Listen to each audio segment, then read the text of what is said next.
It's Tuesday, people. That means it's time for a tutorial. And today, we're going to look at the weird and wonderful world of becoming a liquidity provider. Now, I realize some of the tutorials we have done have been kind of on the advanced side, but there's also some simpler things that we can look at. And liquidity provision should be simple, but it kind of feels like this weird and wacky wild west of ideas that are very, very difficult to get into. But essentially, the reason I wanted to cover it is because don't let high gas costs keep you out of Ethereum. At Balancer, you can trade all you want and get most of the gas costs back in your pocket.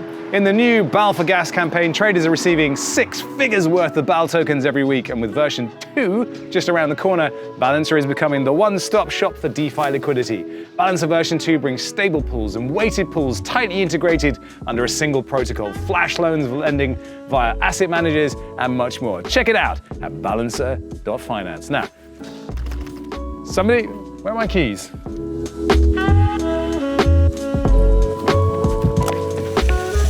I think one of the most attractive things about crypto for me is that if you're an entrepreneur and you think entrepreneurially, there are opportunities everywhere to carve out a little piece of revenue creation for yourself all over the place. And just dipping a toe into becoming a liquidity provider is a great way to gain access to that idea.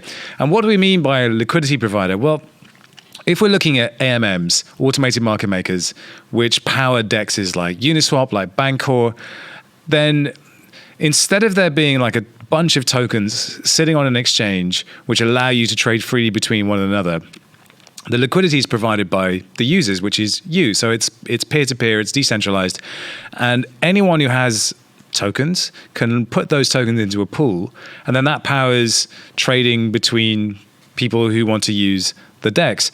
And it doesn't happen for free. There's 0.3% of every trade is then put into a pool.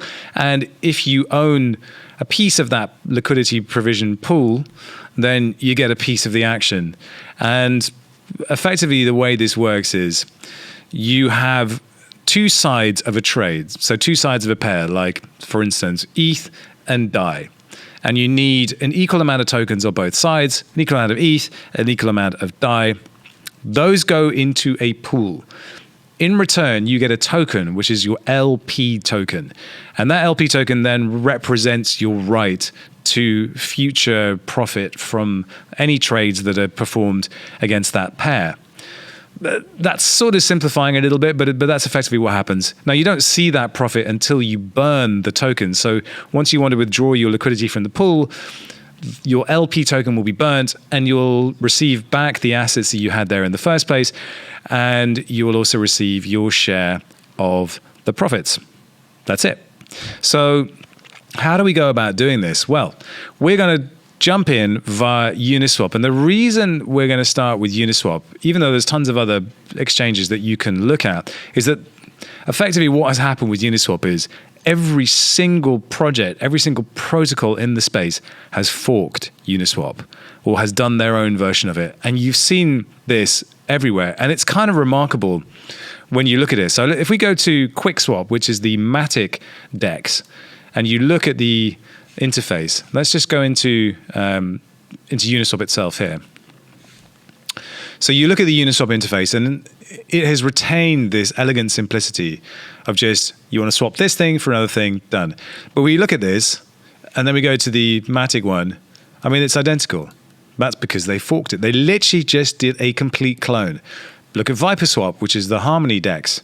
It's identical. So the point is, if you understand how to provide liquidity on Uniswap, that basically means you can provide liquidity on any DEX, pretty much. And they all kind of use the same methodology, but really all of these Uniswap clones are then places where you can provide liquidity.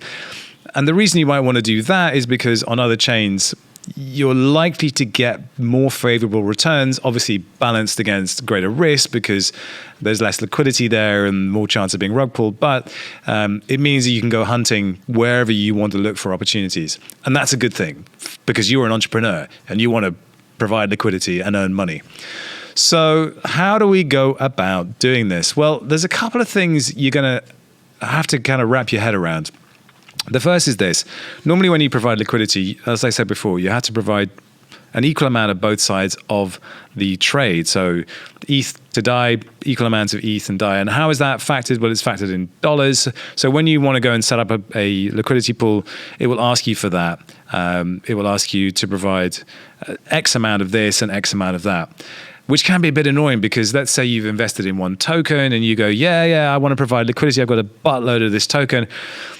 Suddenly you're confronted with the idea that you actually have to match the value of that token with an equal value of another token. And suddenly it's like, oh crap, it's not as easy as I thought. But that's kind of just the way it works. Well, what we're going to look at is a method for bypassing that, but we'll get into that in a second. So if we start on Uniswap, I'm just going to close these pages. You're going to want to go up to the pool tab up here, and you'll get this kind of really simple thing. It says Liquidity Provider rewards. Liquidity providers earn a 0.3% fee on all trades proportional to their share of the pool. Fees are added to the pool, accrue in real time, and can be claimed by withdrawing your liquidity. And as you can see here, I'm actually already providing liquidity to the ETH Visor pool. This is not a shill for Visor. It's just a personal thing that I'm looking into because it's to do with NFTs. So that's what I was trying out this week. And one of the fun things is you can create your own pair. So if you have a new token and you want to create a liquidity pool for it, you can do so. It's quite expensive to do so, so probably not worth doing. But you can also click on here, add liquidity, and then you'll be confronted with this interface here, which kind of looks like the normal Uniswap interface. And you can select a token here. We're not going to do that. We're just going to keep it simple, ETH. And then from the drop down, you can select another token. So let's say, for instance, I want to do WBTC because that's a pair that I'm interested in. Then what you have to do is input how much ETH you want to put in here. So let's say I want to put in 0.5 ETH. Then it will tell me that I also need to put in 0.0152445 WBTC, which I don't have. So I would then have to go and buy WBTC in order to match the amount of ETH that I wanted to put in. So it will tell me quite rightly here, insufficient WBTC balance. So there's a bit of work for you to do to figure out what pairs you want to add liquidity to. And on the basis of this interface here, it's quite difficult to figure out which pairs you want to add to. And you might be thinking, well, I have this pair, or I have this token, and I want to do it.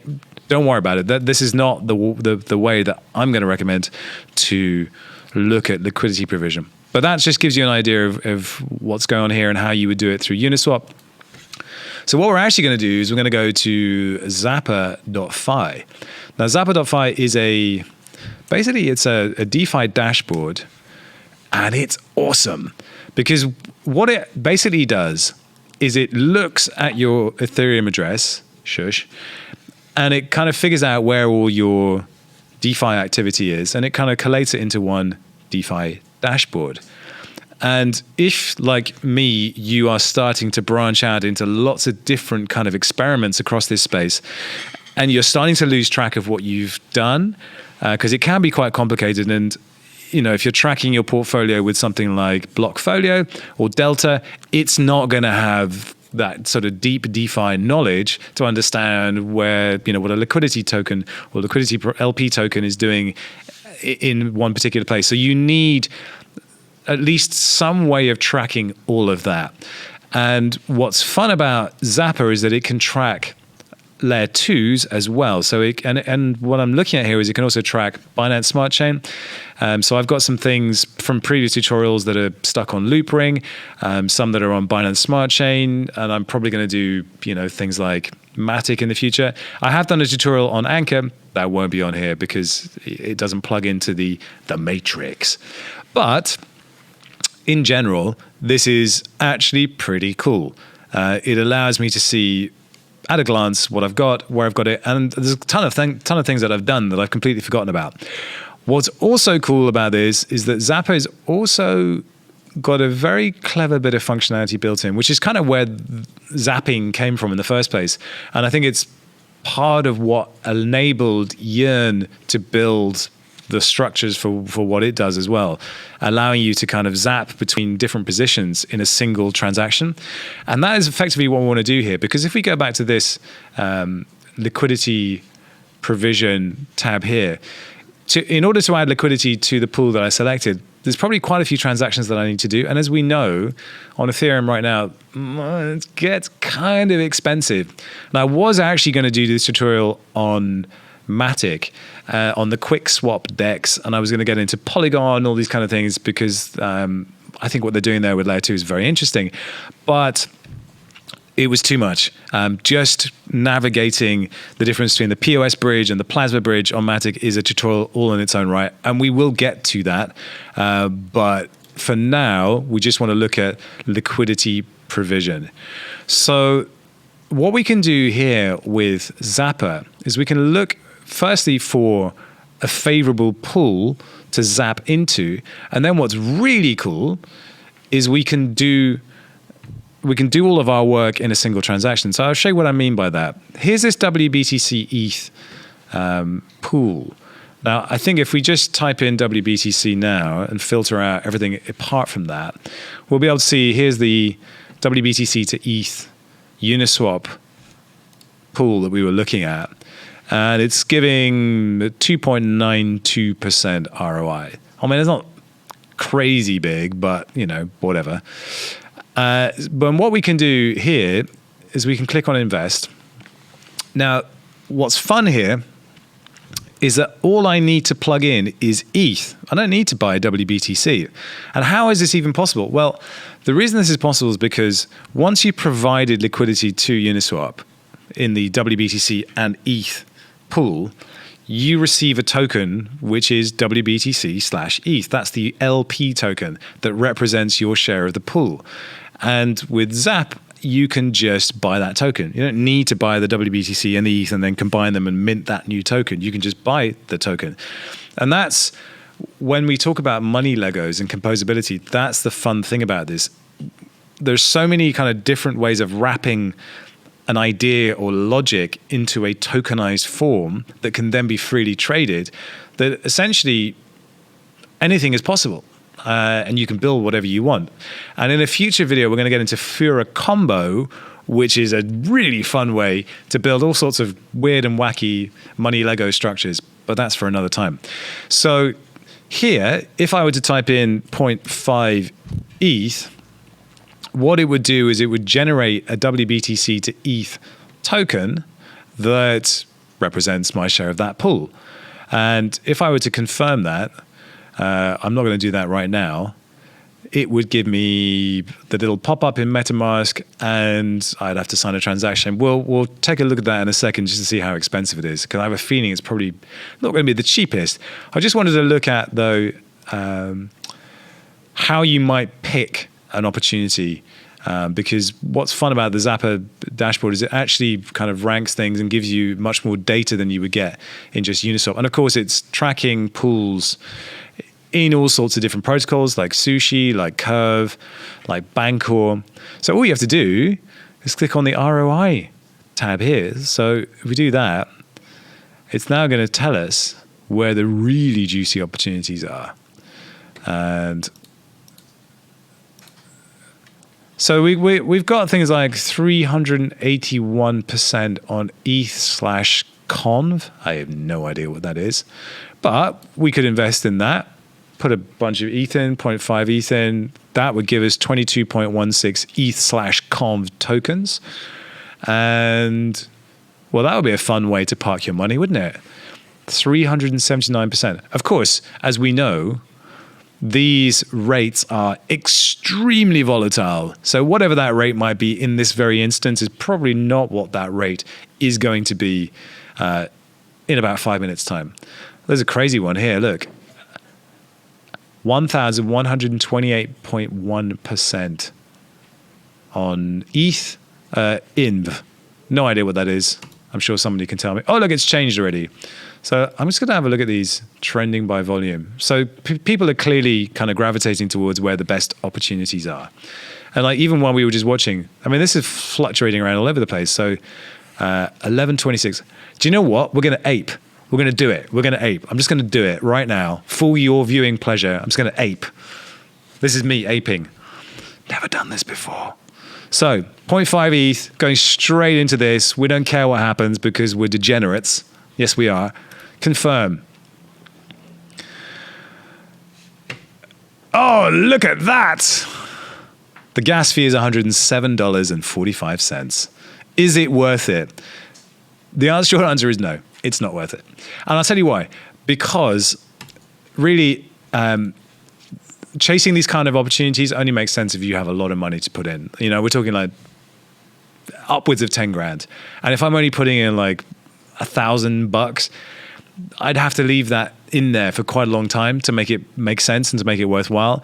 And I am not going to do that. And over the course of doing all these tutorials, I've picked up a bunch of junk positions with very small amounts of money that it would cost me so much to unwind that it just isn't worth it.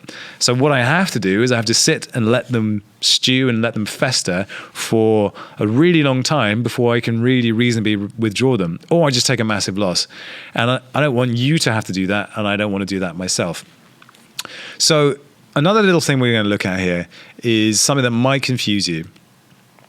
So again, looking at the ETH conv pair, I'm going to put in 0.5 ETH, and you get this random number, which is 22.14 ETH to conv LP tokens. And it can be a bit confusing because let's say, you know, for instance, I put in 5,000 Visor tokens and a similar amount of ETH.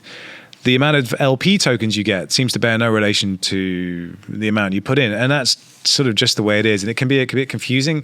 You might come out with a number that you have no idea what it is. For instance, in this case, 22.14 ETH conv tokens. And that is, it's a bit baffling. So what I am going to do is presume that you're okay with paying that 100 or so dollars for your transaction. You found an amazing pool that you want to ape into. And now if we go back to the dashboard, what we're going to do is look at liquidity pools. So I'm currently adding liquidity to the ETH Visor pool. And if I look here, it tells me that the value of that is $10.33. Now that is not the value of the ETH and Visor tokens that I've put in there. That's just the value of the money I've made from providing liquidity. That's been in there for about 2 days. I've earned $10 in 2 days, $5 a day. Is that worth it? I don't know. I'm either playing the long game or the very short game. I actually did this just as an experiment, and I wanted to prep this tutorial. So I wanted to have a kind of representative pool, but effectively I'm kind of running through a few different things here. I don't know if that really is worth it, but if you scaled that up and you 10x'd the amount you put in, your exposure would be in the region of about 100 grand, and you'd be earning, $100 a day. So that's why I think if you're going to do this and make a kind of entrepreneurial stab at it, using Zapper and going and looking at these opportunities and really kind of chasing them makes sense, but only at scale. You've got to be, I wouldn't want to be doing with this with anything less than 20 grand. And like, who's got 20 grand to throw around at these things? But that's farming. Everybody knows this already. However, and this is kind of the point of doing this tutorial, when we looked at QuickSwap, and my gosh, there are hundreds of these Uniswap clones all over the place, you're going to be able to find some really incredible opportunities where the gas fees are low, where the APRs are high because they want that liquidity in there. And you could very successfully, I think, operate on a layer 2 or an alternative layer 1 and, get a pretty damn good deal just by providing liquidity. So it's definitely worth checking out. But obviously, if you want to get into that ecosystem, you have to use a bridge. And if you saw what we did with Anchor last time, we used that Terra bridge to get ourselves onto the Terra ecosystem, which was very quick and very easy, but it's still something you need to do. So I'm just going to have a look at the bridge tab. Corona. It says new ! On the Zapper dashboard. What does this mean? Oh, there we go. Look at that. They make it easy for you. So, I mean, I was just talking about how I thought it'd be difficult to get onto Polygon for that cheaper quick swap provision that I wanted to do. But here we go. On Zapper, they've got a bridge. It's built in. So, yeah, if we look, we've got Polygon, we've got Optimism. Fun thing about Polygon is they're going to be connecting up not only Matic and Ethereum, but also Optimism and ZK rollups. And if you've been following that whole debate, Optimism versus zero knowledge rollups, nobody quite knows which one's going to work. And there are different benefits for using the different ones. But with something like Polygon, it doesn't really matter because you'll be able to easily switch between one and the other. And trust me, like after my experiences of working on Terra last week and of playing around with things like Loopring, this stuff is just so much more fun if A, you don't have to wait 5 minutes for the damn thing to go through, and B, it's cheap. Like last week it was 60 cents a transaction. When I was putting all my funds into this Visor setup with this NFT, DeFi NFT thing, man, I ended up spending like $500 on gas. It's insane. And I don't mind doing it because I'm learning it all the time. But for a regular user, that is ridiculous. It's ridiculous. So I could, it looks like, easily bridge, a bunch of stuff into Polygon. Happy days. I like the fact that they've done this. I really like the Zapper dashboard. I like how easy it is to see what I've got and where it is. Just a nice way to really kind of understand what it is you're doing with your DeFi.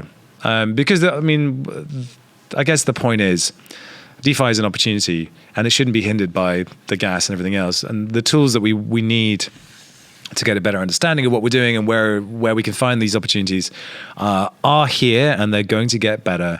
And I would deeply encourage anyone to dip a toe into L2s and possibly alternative layer ones as well, just to understand how much more fun it can be if you're not fighting these headwinds. So I hope that was a kind of useful look at liquidity provision. Here is my ETH Visor. It's working for me. It's not particularly profitable, but again, as I said, scale it up and it could be. Oh, wow. If you noticed, like a few weeks back, we staked some other, and wow, $2.54. I'm rich, I tell you. So that's it. Drop any questions you have in the comments below. I will try and do more of these more basic ones and try and build into bridging across the layer twos and doing more of that. I definitely want to do a video on Polygon, and we'll cover that probably next because I think it's cool. Fura combo, definitely we're going to do that because that's wild. And I will see you on the next one. Peace.